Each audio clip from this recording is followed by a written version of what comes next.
자, 시작할까요? 여러분 안녕하세요. 반갑습니다. 안녕하세요. 자, 이번 시간 여러분 기본서 111페이지입니다. 자, 네 번째 철근의 정책의 위치예요.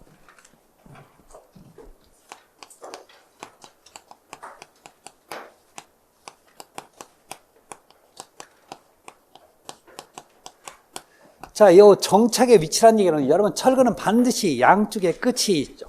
그러겠죠? 이게 길든 짧든. 자, 그러면 철근 주로 인장력에 버티는 그런 재료가 되는 거죠. 즉 잡아당기는 힘이 생긴다고요. 자, 문제는 잡아당겨도 얘는 잘 늘어나지 않습니다. 그런데요, 이게 잘 안 늘어나려면 어딘가 끝을 꽉 잡고 있는 부분이 필요해요. 이걸 여러분 지금 어디에 묻힌다고 그래서 그걸 뭐라고요? 정착이라고 합니다. 자, 그러면 각각의 부재들에서 예를 들어서 보는 어디에서 끝이 묻혀야 되고, 기둥은 끝이 어디에서 묻혀야 되고, 벽은 끝이 어디에 묻혀야 되는지 그 위치를 여러분 정착의 위치라고 얘기합니다. 자, 그래서 지금부터 각 부재에서 사용되는 그런 철근들의 정착의 위치에 대해서 얘기를 할까 합니다. 자, 이 얘기는 여러분 우리 교재 7번까지 이렇게 써 있는데요. 이거 외울 거 하나도 없어요. 안 외우는 게 아니라 외우지 않아도 된다는 얘기예요. 자, 그럼 뭔가는 또 해야 되는 거죠. 그려야 돼요. 그릴 거예요. 자, 그래서 여러분 그림으로 잘 파악을 하시면 여러분 크게 어려움은 없을 겁니다. 가보도록 할게요. 그림 그릴 때요, 제발 진짜 조그맣게 그리지 마세요. 아셨죠? 코딱지만하게 그리다가 이게 어디로 가는지 저기가 어디로 가는지 모른단 말이에요. 좀 크게 그리세요. 진짜 보면 그 많은 노트 어디다 써먹으려고. 그렇죠? 예.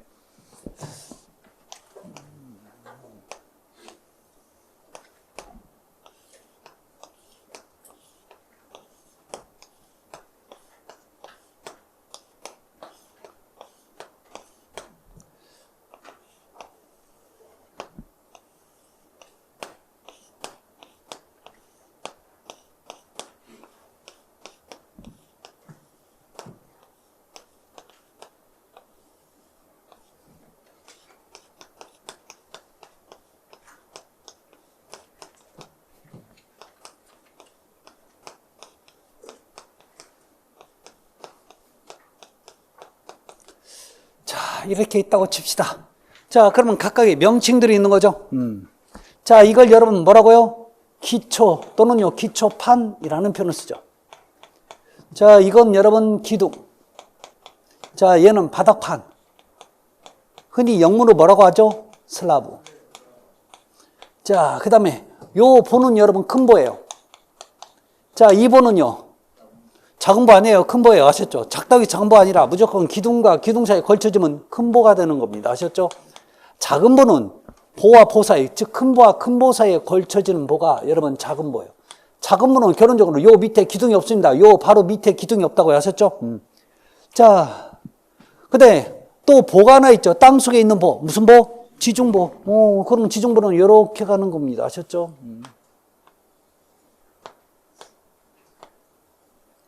이게 여러분 지중보가 되는 거죠. 땅 속에 있는 보. 자, 그러면 지금부터 각각 철근들이 배근이 되는데 이 철근들이 어디에 묻히는지 그 얘기 좀 합시다. 자, 첫 번째 우리 교재는 여러분 기둥의 죽은 나오죠? 기둥입니다. 자, 기둥의 주철근은 어디에 묻히냐? 여러분 잘 보세요.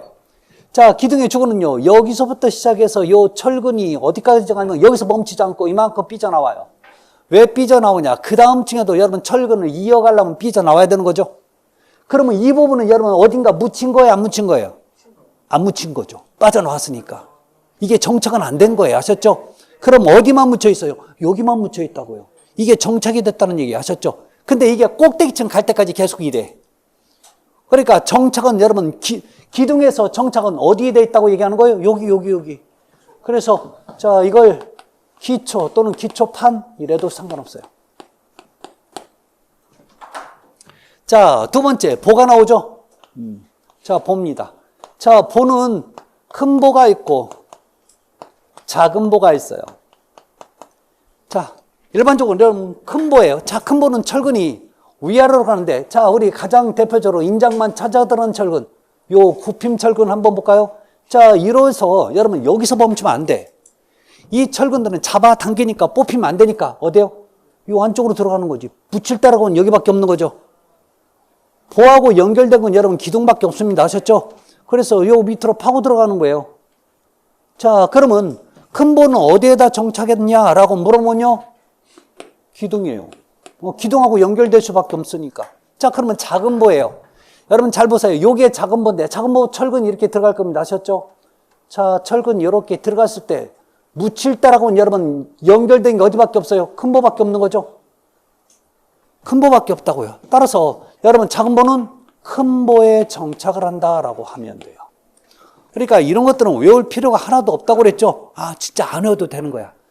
자, 그러면 뭘 그려야 돼요? 그림을. 아셨죠? 어떤 분은 그림을 어려워서 못 그리겠다. 아니, 무슨 그림이 어려워요? 지금 선만 그렸잖아요. 그죠? 자, 세 번째. 자, 우리 교재에 세 번째는, 자, 이게 세 번째고, 자, 여기에 네 번째가 나올 건데, 한번 볼까요? 자, 우리 교재 네 번째 보면, 보 밑에 기둥이 없을 때라는 표현이 나와요. 자, 보 밑에 기둥이 없을 때. 원래 여러분, 이 보드는 지금 요 큰 보는 기둥이 있어야 요 사이로 여러분 지금 정착을 해요. 이때는 어떻게 하냐라고 물어보는 거랑 마찬가지인데. 자, 어떤 경우냐면 여러분 이런 경우라고 보시면 돼요. 자, 보가 교차를 해요. 아셨죠? 겹칩니다. 자, 상호간에 이렇게 겹치고 이렇게 가는데 요 밑에 기둥이 없어요. 원래 여러분 보가 이렇게 해서 기둥 쪽으로 이렇게 들어가서 정착해야 되는데 기둥이 없대. 자, 그러면 잘 보세요. 어떻게 가는지. 여기 있는 철근은 여러분 요렇게 해서 이쪽에다 정착하고, 자, 요쪽에서 오는 철근은요 여기에다 정착해. 자, 그러면 이쪽에서 오는 철근은 여기에 정착하고, 자, 여기에서 오는 철근은 여기에 정착해. 이걸 뭐라고 얘기하는 거예요? 보 상호간에라고 얘기하는 거죠. 아셨죠? 자기들끼리 지들끼리라는 뜻이죠.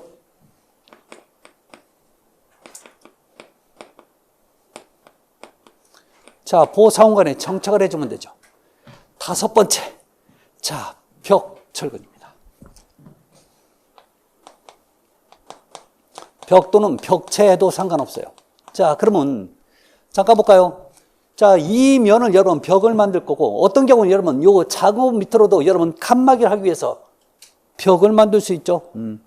자, 그러면 철근은 어떻게 배건되냐면 잘 보실래요? 이렇게 수직으로 가는 수직 철근이 있고요.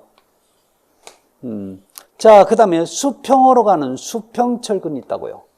자, 그러면 수직 철근은 어디서, 수평 철근은 어디서? 라고 하는 거예요. 자, 그래서 벽체는요, 야, 너 위에서는 어디에서 하고, 아래에서는 어디서 하고, 옆으로 가면 어디서 할래? 요거 궁리하시면 돼요. 아셨죠? 볼까요? 여러분, 철근, 여러분, 수직 철근, 요 위로 갔어.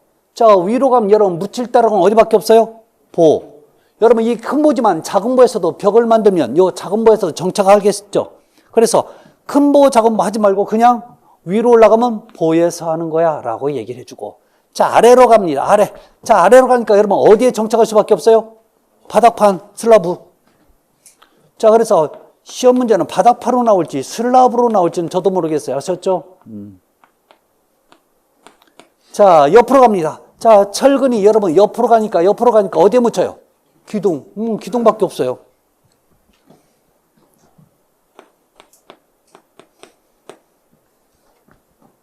그래서 이 정착의 위치는요, 여러분 자꾸 그림을 그려보시면요, 이거 정말 어려운 거 하나도 없습니다. 아셨죠? 헷갈릴 것도 없고. 자, 여섯 번째 볼까요? 자, 여섯 번째는 바닥 철근입니다. 즉, 바닥판. 흔히 이걸 뭐라고요? 슬라브.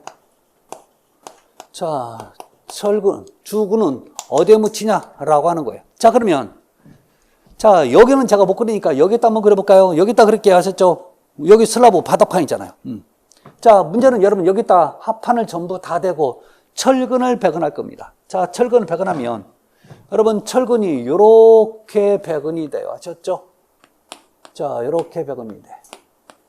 자, 요 철근들은 지금 묻힐 따라가는 어디밖에 없어요? 보. 자, 그럼 이쪽 철근 가다가 짧으면 작은 보에 묻혔다가 또 다시 이어서 이렇게 가면 되는 거죠?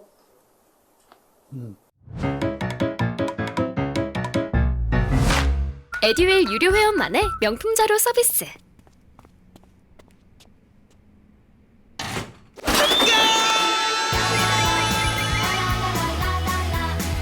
고퀄리티 명품 자료의 혜택. 오직 에듀윌 유료 회원에게만. 에듀윌. 그러면 보도 여러분 큰 보일 수도 있고 작은 보일 수도 있는 거죠. 이럴 때 뭐라고 한다고요? 그냥 보. 자, 봅니다. 자, 문제가 있어요. 모든 건물은 여러분 보가 없는 건물도 있죠.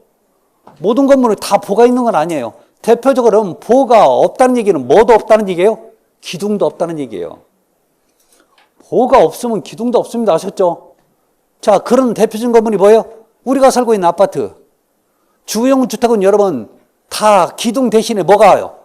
벽이 와요. 아셨죠? 기둥 대신에 벽이 와. 그러면 뭐도 없는 거예요? 보도 없어요. 그래서 보하고 뭐하고 같이 만나요? 슬라브하고 같이 만나. 이게 기역자로 만난다고 90도로. 그러면 여기 있는 철근이 지금 묻힐 따로는 어디밖에 없어요? 보가 없는 대신에 뭐가 올라왔어요? 벽이 올라왔으니까 어디에 묻혀요? 벽에 묻힌다니까. 이해되셨어요? 아이, 그래. 요 보가 있으면 보에 묻히겠지만 이 바닥 슬라브 철근이 이 보가 없다니까요. 보가 없으면 바로 뭐가 올라와요? 벽이 올라오니까 이게 묻힐 따라고 하면 벽밖에 없다니까요. 그래서 뭐라고 얘기하는 거예요? 벽 또는요 벽체. 자, 7번째. 뭐가 나와요? 지중부. 지중부 말뜻이 뭐예요?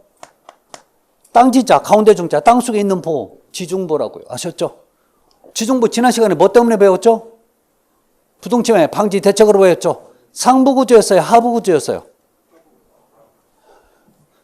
하부 구조연 대책이죠. 자, 그러면 지중부입니다. 모든 철근은요, 상부근과 하부근이 있어요. 자, 상부근은 이렇게 가서 어디에 묻혀요? 여기가 어디예요? 여기가 어디예요? 여기가 기초의 기둥. 하부 철근이 가면 어디예요? 요 기초잖아요. 아셨죠? 그래서 여러분 지중부는 자, 기둥 또는요 기초 또는 기초판에 정착하는 거죠.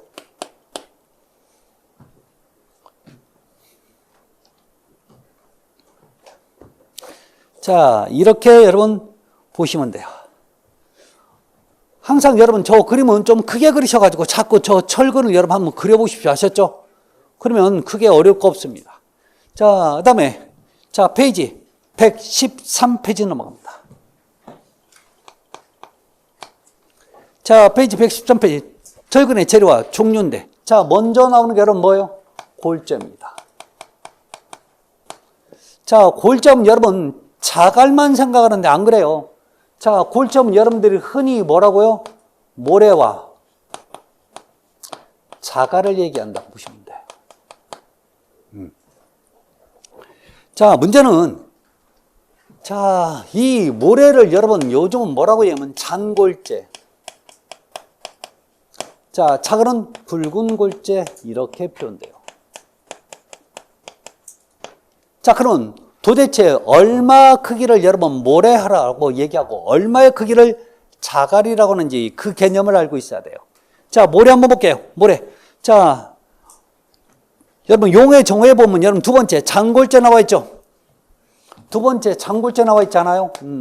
모래라는 뜻이에요. 자, 그러면 이 크기를 한번 읽어나 볼게요. 10mm 채를 전부 통과하고. 자, 10mm. 여러분 채가 뭔지 아시죠? 채 뭔지 아시죠? 자, 전부 통과한대요. 통과하고. 자, 그 다음에 5mm 채예요. 자, 거의 보시면요. 거의 다 통과하고. 그럼 남는 거 없다는 얘기죠? 거의 통과한대. 자, 그런데 얘는 0.08mm 채.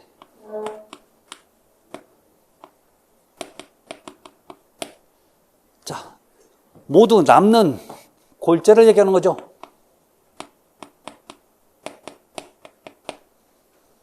그럼 최소 여러분 0.08mm보다는 크다는 얘기죠. 5mm보다 무조건 작은 거예요. 아셨죠? 다 통과했으니까. 이걸 여러분 뭐라고요? 모래라고 얘기하는 거죠. 장골재. 자, 그러면 자갈은 자, 어떤 거냐? 한번 볼까요? 자, 굵은 골재입니다. 세 번째. 자, 여기 세 번째 나와 있죠. 자, 보면 여러분 5mm채 다 남는 골재. 몇 mm채요? 5mm채 다 남는 골재예요.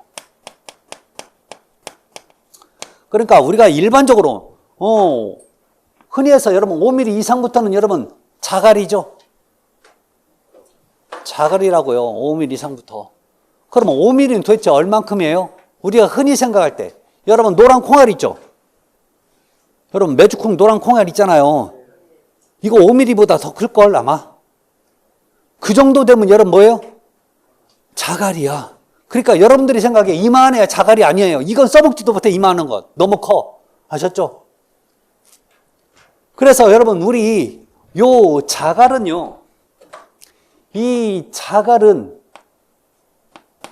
크기가 자 시설계로는 여러분 몇 미리가 나오냐면 세 가지가 나와요. 몇 미리요? 20mm. 자, 그 다음에 25mm. 그 다음에 40mm가 있어요. 자, 여기서 가장 많이 쓰는 게 바로 요 25mm짜리 아셨죠? 요게 가장 많이 사용돼요. 그래서 지난 시간에도 여러분 철근의 순간격 계산할 때 기본적으로 몇 mm 이상? 25mm 이상. 요거 자갈 얘기였죠? 그 다음에 철근의 공직경 중 둘 중에 큰 값이었잖아요. 그래서 자갈은 여러분 25mm입니다. 25mm 이상이지만 기본적으로 25mm 정도밖에 안 돼요. 25mm, 30mm. 그러면 여러분 2.5cm에서 3cm밖에 안 된다는 얘기예요. 요만해. 이게 자갈이야. 기본 개념이. 자, 그래서 여러분 우리 두 번째 굵은 골재의 최대 치수에서요. 여러분 동그란 맨 밑에 보면 세 번째. 자, 굵은 골재의 최대 치수는 다음 표값을 표준한다라고 나와 있죠. 그래서 그 표에 보면 여러분 일반적인 경우 몇 mm라고 나와요? 25mm입니다. 단위는요. 여러분 어떤 숫자에 여러분 단위가 안 붙으면 무조건 mm예요. 자, 그 다음에 또 몇 mm요? 20mm. 여러분 잠깐만요. 왜 숫자가 작은 20mm가 뒤로 가고 25mm가 앞으로 왔을까요? 얘가 대표적인 게 그래요. 아셨죠? 제가 제일 많이 쓴다고 그랬죠? 그래서 그런 거예요. 자, 그 다음에 단면이 크다는 얘기는 부재가 큰 거예요. 그러니까 40mm 써도 괜찮은 거예요. 자, 그 다음에 무근이 뭐예요? 무근. 철근이 없는 거. 그러니까 철근이 없으니까 자갈이 커도 아무 문제 없는 거죠. 자, 그렇지만 여러분 우리가 봐야 될 건 일반적인 경우입니다. 아셨죠? 가장 많이 쓰는 게 몇 mm라고요? 25mm. 자, 이거 잊지 마시기 바랍니다.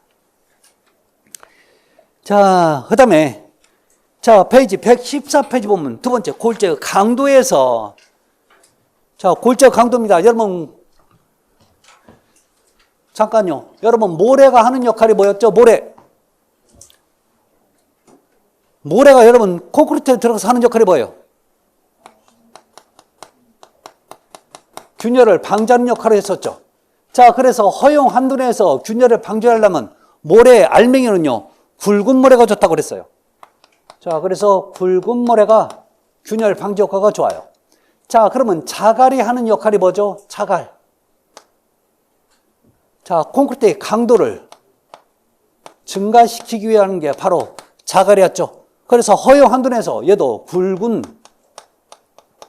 자갈이 자, 강도를 더 증가시키는데 더 효과적입니다. 아셨죠? 자, 그래서 여러분 거기 골재 강도, 보통 콘크리트 사용되는 골재 강도는 시멘트 페이스트 뭐가 나와요?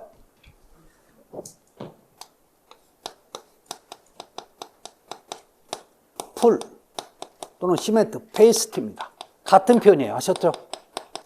시멘트 풀이나 시멘트 페이스트나 같아요. 자, 그러면 얘는 즉 시멘트 풀과 시멘트 페이스트는 뭐뭐 섞은 거냐? 여러분 시멘트와 물만을 섞은 걸 여러분 시멘트 풀 또는 시멘트 페이스트라고 합니다. 아셨죠? 자, 그래서 페이스트 강도 이상이어야 된다고 나오죠. 그러니까 여러분 기본적으로 기본 강도는 여러분 여기서 우리가 일반적으로 시멘트가 하는 역할이 뭐였죠? 시멘트. 여러분 시멘트는 자, 기본 강도를 가지고 있다고 그랬죠.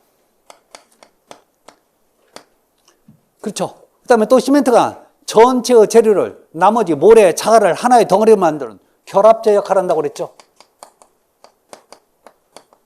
그러니까 여러분 기본 강도는 시멘트 갖고 있으니까 여러분 요거 대표적으로 여러분 자갈 같은 경우는 시멘트 강도보다 더 커야 여러분 강도를 더 증가시켜 주는 거죠. 그렇잖아요. 강도를 증가시키려면 여러분 뭐요? 자갈의 강도는 자 시멘트가 가지고 있는 기본 강도보다 커야 된다는 뜻이에요. 자, 다음에 골재의 조건이 나옵니다. 자, 두 번째. 자, 페이지 114페이지 보면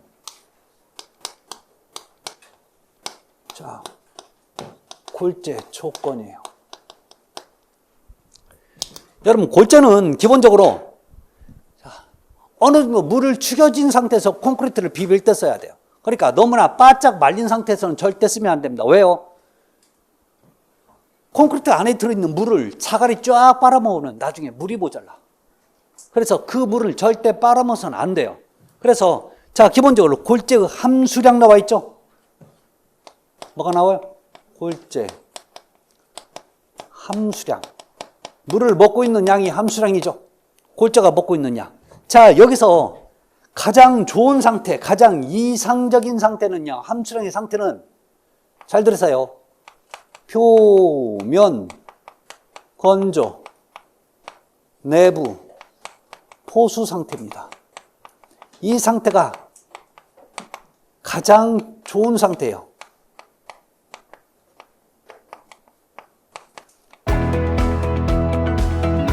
저는 정보가 곧 합격이라고 생각해요. 기출문제 특강이나 모의고사 자료집을 주시는 것도 좋았고 그 중에서 제일 좋았던 건 교수님의 쪽집게 정보였어요. 약간 합격을 위한 종합 패키지 선물을 받는 그런 느낌? 애들 유료 회원 꼭 추천합니다.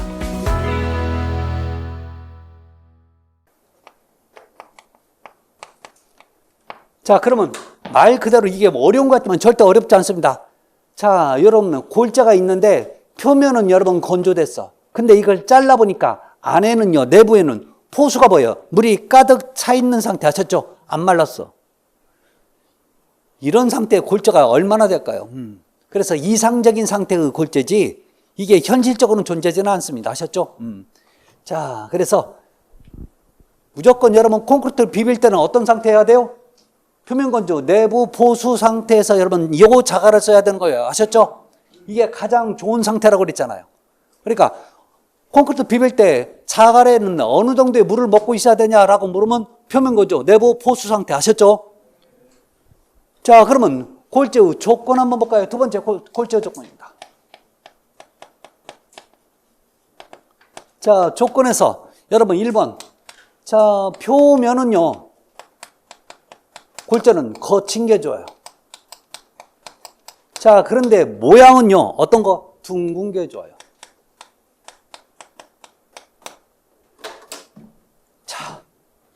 그러면 자갈을 만졌는데 표면이 거칠거칠하면 뭐가 좋냐면 나중에 콘크리트를 비비면 이게 콘크리트 거친 부분에서 콘크리트가 들어가서 자갈이 따로따로 움직일 일이 없는 거죠.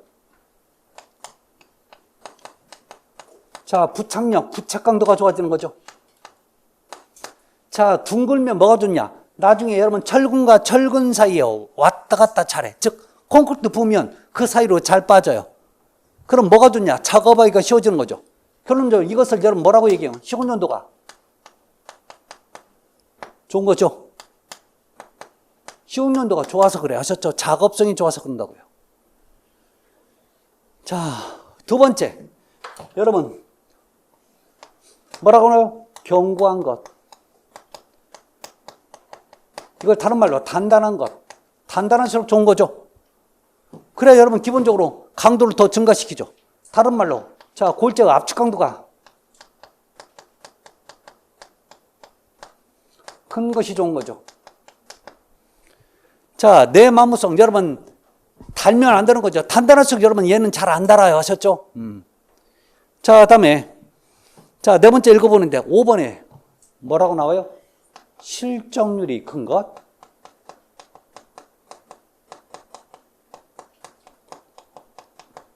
자, 여섯 번째. 자, 입도가 좋은 것. 입도 좋은 것이래요. 자, 근데 가로쳐놓고 뭐라고 하냐? 세조립이 적당한 것. 도대체 무슨 얘기예요? 여러분, 입도란 얘기는 입도가 뭔 뜻이에요? 알맹이의 크기 정도 아셨죠? 알맹이의 크기 정도가 여러분, 자, 큰 것하고 작은 것이 자, 골고루 섞인 거예요. 이걸 여러분, 입도가 적은 거. 다른 말 나중에 보면 조금 이따 설명합니다. 조립률이 큰 거라고 얘기해요.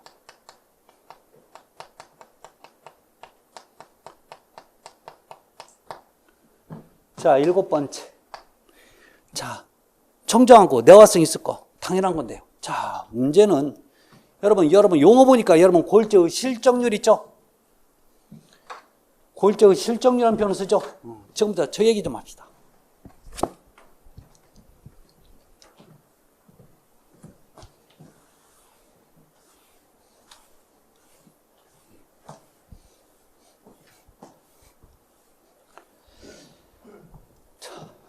뭐가 있냐면 여러분 골재의 공급률, 골재의 조립률, 골재의 실적률 요 세 가지에 대해서 얘기할 거예요. 자, 지금부터. 자, 얘도 여러분 제가 그림으로 설명할 테니까 한번 보도록 합니다. 자, 어떤 골자는요 똑같은데 자, 요런 골재가 있어요. 자, A 상태의 골재예요. 자, 그런데 자, 여기는요.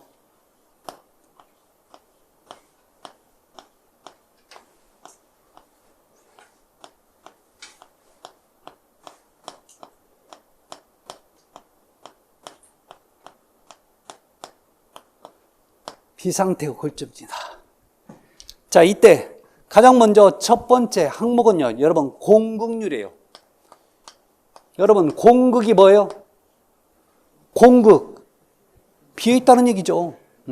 그 비율을 여러분 율이라고 하는 거죠.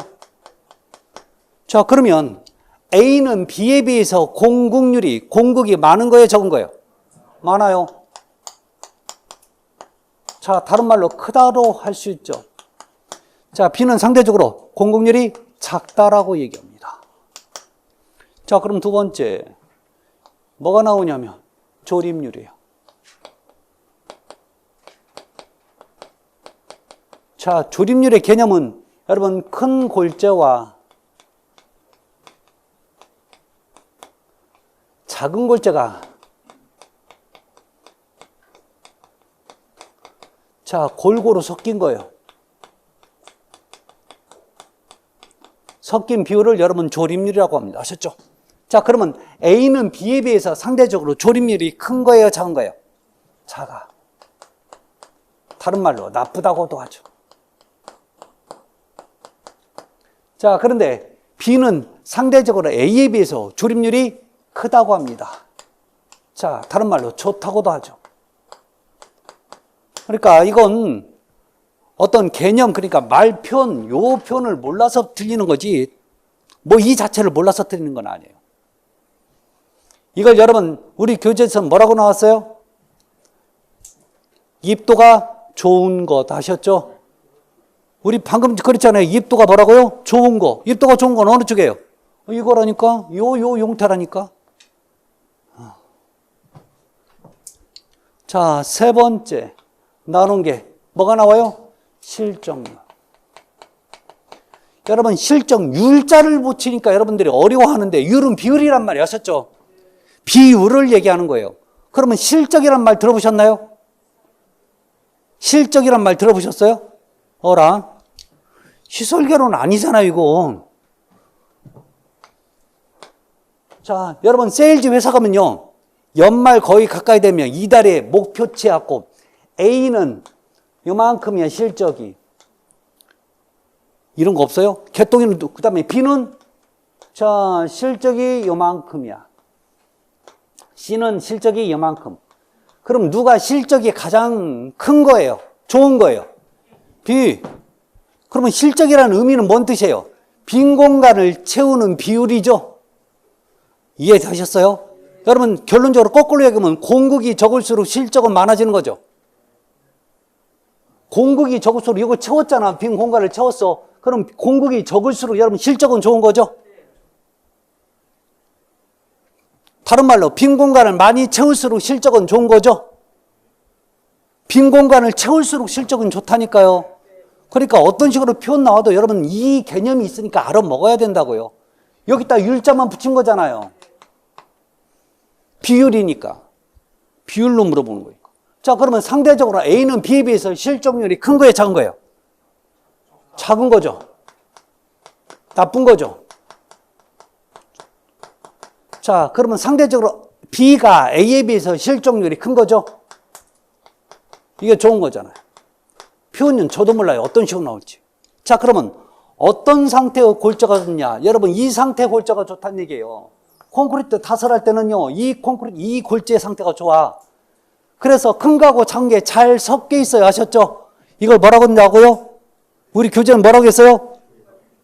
입도가 좋은 거. 자, 이걸 여러분, 자, 얘는 공급률이 작아야 되는 거죠? 조립률은요, 커야 되는 거죠? 자, 실적률도 큰 게 좋은 거죠?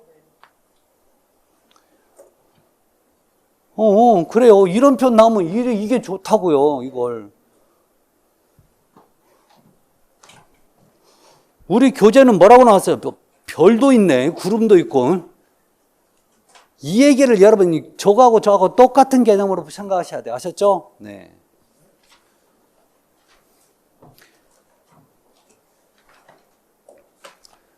자, 그래서 어떤 골자가 좋냐라고 물으면 저런 개념이야. 아셨죠? 네. 저게 용어, 골자 용어 중에서 가장 어렵다고 보시면 돼요. 아셨죠? 또 하나.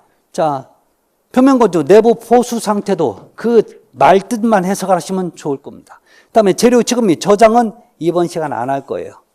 자, 그러면 전 어디 가냐? 페이지 116페이지입니다. 시멘트가 나와요.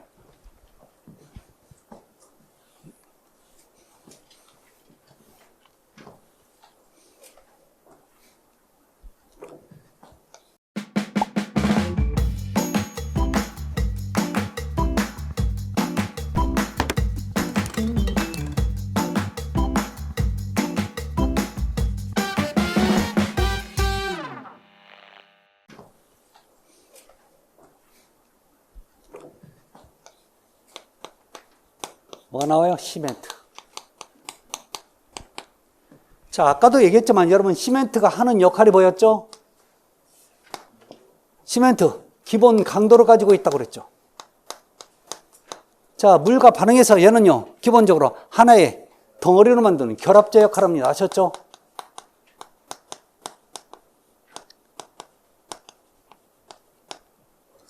자, 그러면, 자, 기본적으로 우리 교회에서 발견 원료 이렇게 했는데 원료는 몰라도 상관없어요. 자, 시멘트 원료는요, 정말 다양합니다. 아셨죠? 자, 그러면 뭐가 나오냐? 여러분, 시멘트는 이 자체만 갖고 반응을 안 해요.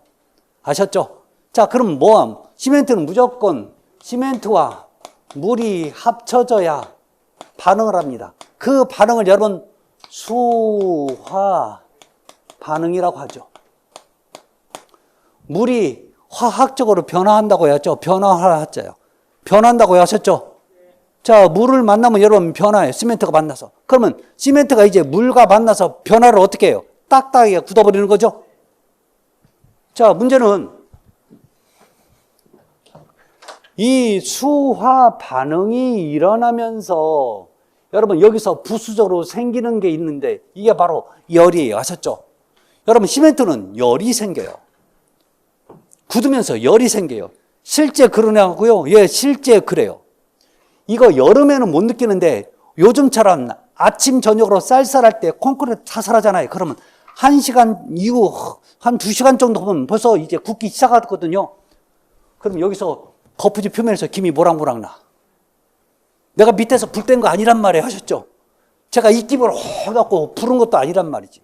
그런데도 김이 모락모락 나. 뜨거운 물로 했을 거예요? 찬물로 했는데도 불구하고. 뭐 때문에요?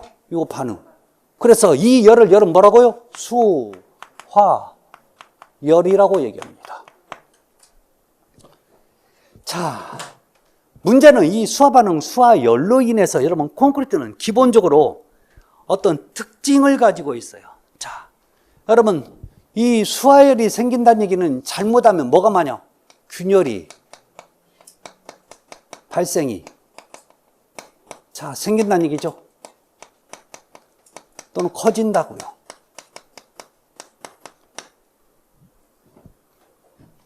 더군다나 여러분 우리가 콘크리트 타설할 때 특히 해필 여름철에 한여름철에 여러분 저게 걸리면 날씨도 뜨거운데 열까지 발생해요. 자 그러면 무슨 특징을 갖고 있냐? 자 수화열이 생기잖아요. 균열 발생이 생기는 가장 큰 이유 중에 뭐냐면 여러분 경화가 빨라져서 그래요. 아셨죠? 여러분 경화가 뭐예요? 굳는다고요. 아셨죠? 딱딱이 굳는다는 표현이 경화예요. 자 경화가 빨라지면 이렇게 균열을 갈 수밖에 없어요.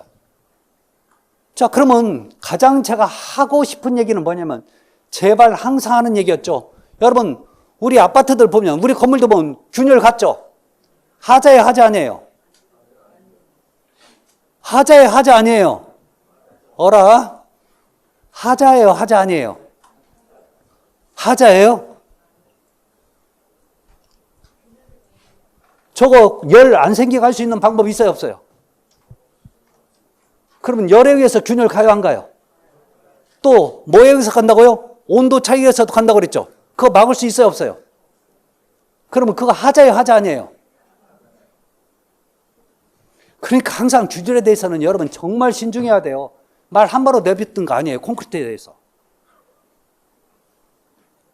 여러분들이 균열 안 가게 할 수 있는 방법 있어요 없어요? 없다니까요. 그러면 어떻게 해야 돼요? 여러분들이 그 균열 갔으니까 유지보수 하라고 여러분들이 가 있는 거지 누가 균열 막으라고 여러분 가 있는 거 아니잖아요. 그렇죠? 제 말 이해 다 잘 하셔야 돼요. 제가 정답까지 알려드렸죠.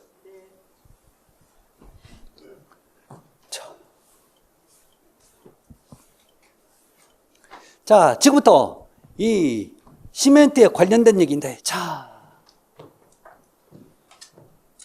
기본적으로, 자, 우리가 이제 봐야 될 게, 저 수화작용에서, 즉, 수화열이 발생되는데, 자, 여기서부터 항상 기본적으로 여러분 생각을 하셔야 돼요. 아, 시멘트는 무조건 콘크리트를 비볐을 때, 자, 시멘트가 들어가면 무조건 시멘트는 반응할 때 그 열이 생기는구나. 그 열로 인해서, 자, 강도는 빨리 굳을 그러니까 빨리 굳을 수는 있어도 자, 그만큼 균열은 빨리 갈 수밖에 없다라는 거 항상 머릿속에 두시기 바랍니다. 자, 그런데 문제는 자, 우리 교재 보시면 쭉 한번 읽어보면 뭐 수화열에 관련된 얘기 어쩌고저쩌고 나오는데 자, 우리가 봐야 될 건 페이지 117페이지에 여러분 동그라미 맨 밑에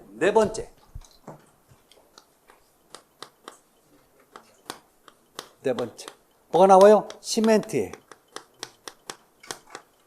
분말도에 관련된 얘기가 나옵니다.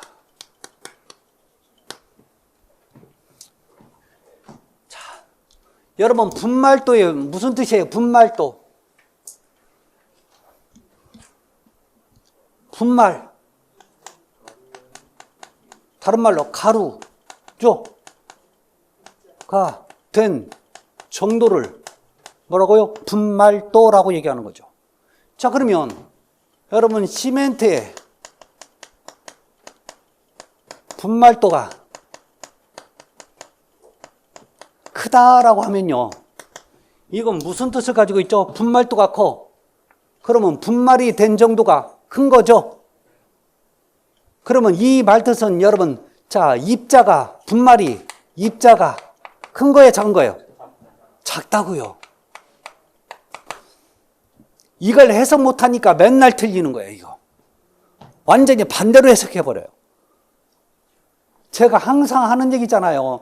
이런 용어를 해석을 잘해야 그 다음부터 공부는 거져가는데 여러분들은 그거 생각 안 하고 맨날 이것만 본다니까. 내용만 봐. 자 그래서 입자가 어때요? 작다고요. 간을 곱다고요. 곱다고. 자 그러면 시멘트 입자가 고우면 무슨 현상이 발생되는지 그걸 알고 가야 돼요. 자 그러면 제가 과장돼서 한번 그려볼게요. 아셨죠? 어느 분이 이렇게 한숨이 꺼지느냐 벌써. 얼마 공부 안 했는데 우리 그죠? 예. 자, 어떤 경우는 여러분 시멘트 입자가 이렇게 입자가 어때요? 커. 즉 분말도가요. 얘는 분말도가 여러분 큰 거야, 작은 거예요? 작은 거야. 자, 상대적으로 여러분 얘는요. 이렇게 생겼어. 그럼 이거 분말도가 그렇죠? 크다라고 얘기하죠. 근데 시멘트는 이 자체에서는 아무런 문제점이 없어요.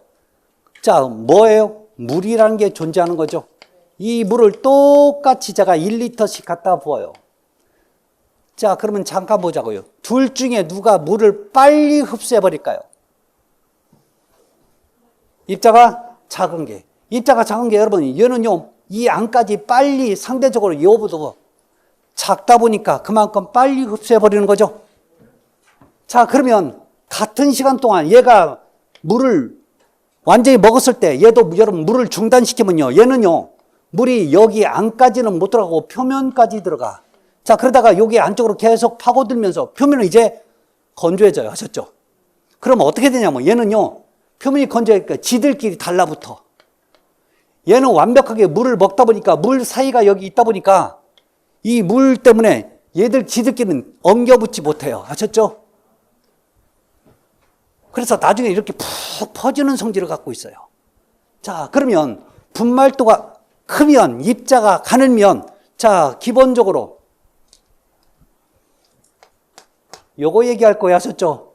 요거에 관련된 얘기할 거라고. 자, 입자가 작으면 여러분 수화 작용이 빨라요, 느려요? 빠르죠? 또는 수화 반응에도 상관없고요. 아셨죠? 작용, 반응 같은 얘기입니다.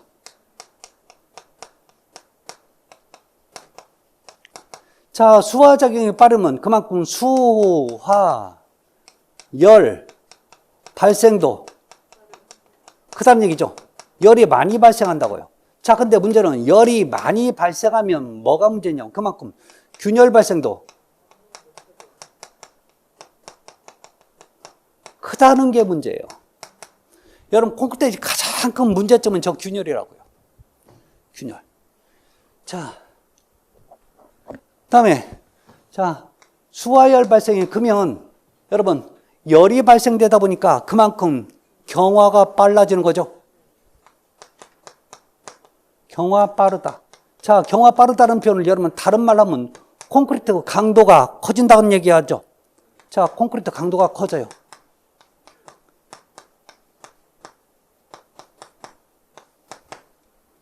다 같은 얘기예요. 자, 문제는 여러분 이렇게 균열 발생이 크면 여러분 뭐가 생겨요? 또 콘크리트의 풍화작용이. 여러분 풍화가 뭐예요? 오래되면 여러분 버석버석거리는 거 있죠? 이게 풍화된 거죠. 자, 풍화가 빠르죠? 그럼 콘크리트 쓴다는 얘기예요? 못 쓴다는 얘기예요? 못 쓴다는 얘기예요. 자, 그 다음에 얘들끼리 여러분 붙지 않다 보니까 여러분 옆으로 퍼져. 그럼 뭐가 좋아지냐면 나중에 여러분 시공연도가 나중에 이거 워커빌리티라고도 합니다. 시공연도가 여러분 좋아져요. 증가한다, 뭐 개선된다 이런 식으로도 표현하죠. 어디서부터 여러분 요 내용을 하기 전에는 여러분 요 개념을 먼저 알고 간 다음에 여러분 요쪽으로 가야 되는 거지. 여러분처럼 마음만 급해가지고 막 여기 먼저 들어가면 안 돼요. 아셨죠? 아셨죠? 그러니까 분말도가 큰 게 무슨 뜻인지 모르는 상태에서 무조건 들어가면 안 된다고요.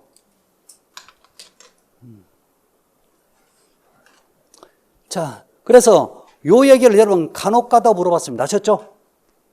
자, 그 다음에 5번에 브리딩과 레이턴스 6번째 물 결합제 비율은요. 지금 얘기 못해요. 아셨죠? 잠깐 먼저 쉬었다가 이제 물 결합 제비하면서 제가 블리딩, 레이텐스 여러 가지 얘기를 지금부터 해드립니다. 자, 잠깐 쉬었다 가겠습니다.